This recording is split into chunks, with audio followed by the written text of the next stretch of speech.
Afternoon, কেমন আছো তোমরা সবাই? আশা করি সবাই খুব খুব ভালো আছো। So welcome to my channel দুষ্টু আরুষি। 31st নাইটের আজকে একটা ছোট্টখাট্টো পিকনিক ধামাকা হতে চলেছে গাইস। তো ভিডিওটা স্কিপ না করে ফুল ওয়াচ করো, আর আশা করি তোমাদের খুব খুব ভালো লাগবে। সবাই মিলে অনেকটা এনজয় করবো। চলো, অনেক মজা হবে, তোমাদের সঙ্গে সব কিছু শেয়ার করবো।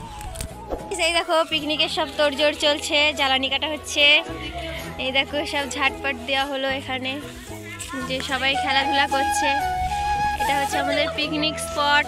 এই দেখো আমার বুনু খুব লক্ষ্মী মেয়ে, ঝাড় দিচ্ছে। দেখো সবাই কি সুন্দর কাজ করছে, আমিও কাজ করছিলাম, তাই না? তাই তো।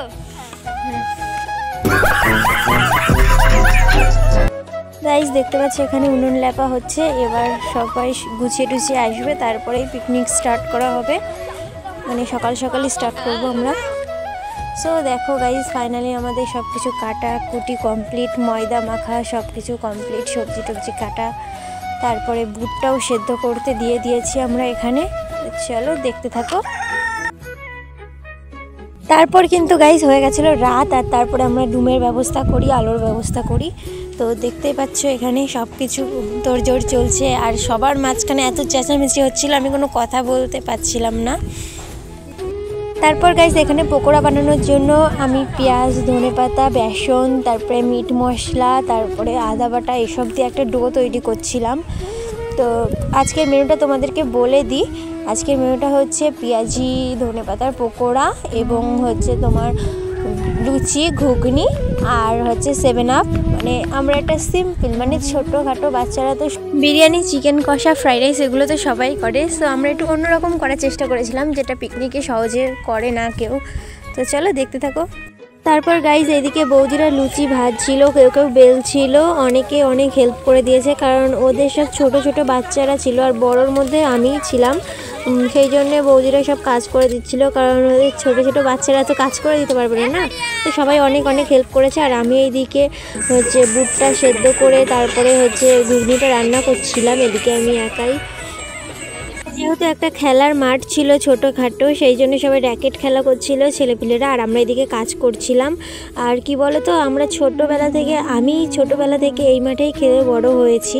মানে সমস্ত ছোটোখাটো খেলাধুলা যখন যেমন হয়, ক্রিকেটের সময় ক্রিকেট খেলবে, তারপরে র্যাকেটের সময় র্যাকেট খেলবে, অন্য সময় ভলিবল খেলে, তারপরে বাচ্চা কাচ্চা সবাই বিকাল হলেই মানে ওই মাঠে খেলতে চলে যায়, এরকম একটা ব্যাপার। দেখতে দেখতে দেখো আমি ঘুগনিটা রান্না করে ফেলেছি প্রায়। এবার একটুখানি পরে নামাবো, কষাতে দিয়েছি।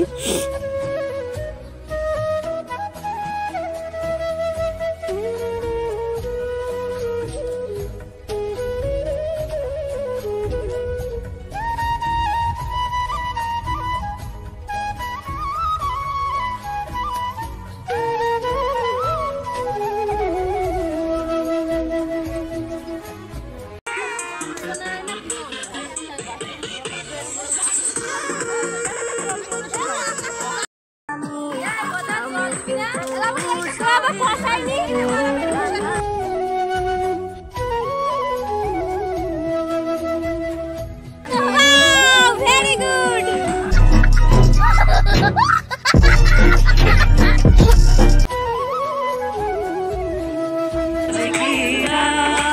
Udah mana so?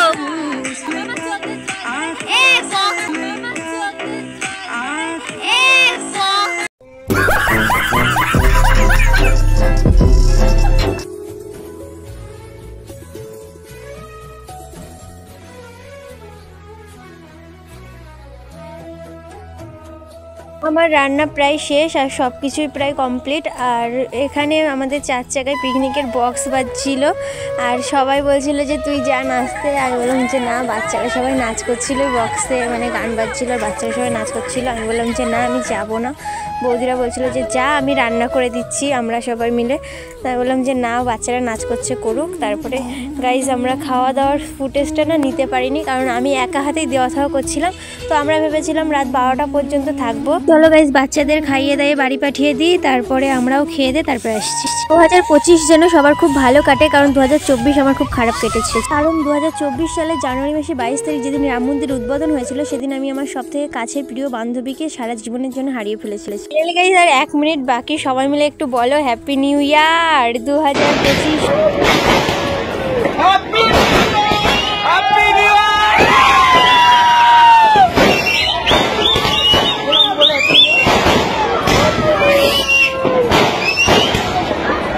আমাদের পিকনিকের রান্না বান্না হয়ে গেছিলো 8:30টার মধ্যে, বাচ্চাদের খাইয়ে দিয়ে 9:30টার মধ্যে বাড়ি পাঠিয়ে দিয়েছিলাম। আর আমরা খেয়ে দিয়ে আস্তে আস্তে 10টা বেজে গেছিলো। তারপরে আমরা 5-6 জন মিলে মানে এই কয় ঘন্টা 10টা থেকে 12টা পর্যন্ত আমরা এইভাবেই আগুন ধরিয়ে আগুন ছেঁকে ছেঁকে অপেক্ষা করেছি যে কখন 12টা বাজবে।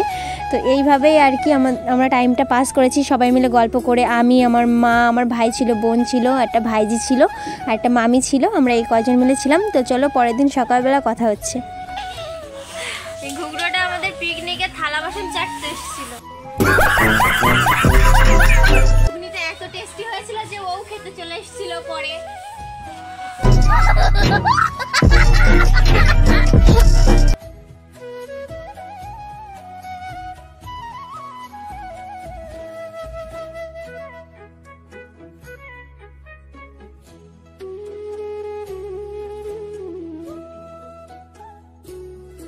কড়ার কালি তুলে চলে আসলাম। ফাইনালি স্নান টান করে নিয়েছি সব কিছু, কারণ কড়ার কালি তুলতে গিয়ে এত হালাত খারাপ হয়ে গেছিলো আমাদের, কী বলবো।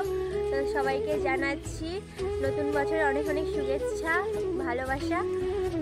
নতুন বছর অনেক অনেক ভালো কাটুক, সবাইকে happy new year 2025। So guys চলো আজকের মতো টাটা বাই বাই। সবাই পাশে থেকো, ভালো থেকো, সুস্থ থেকো।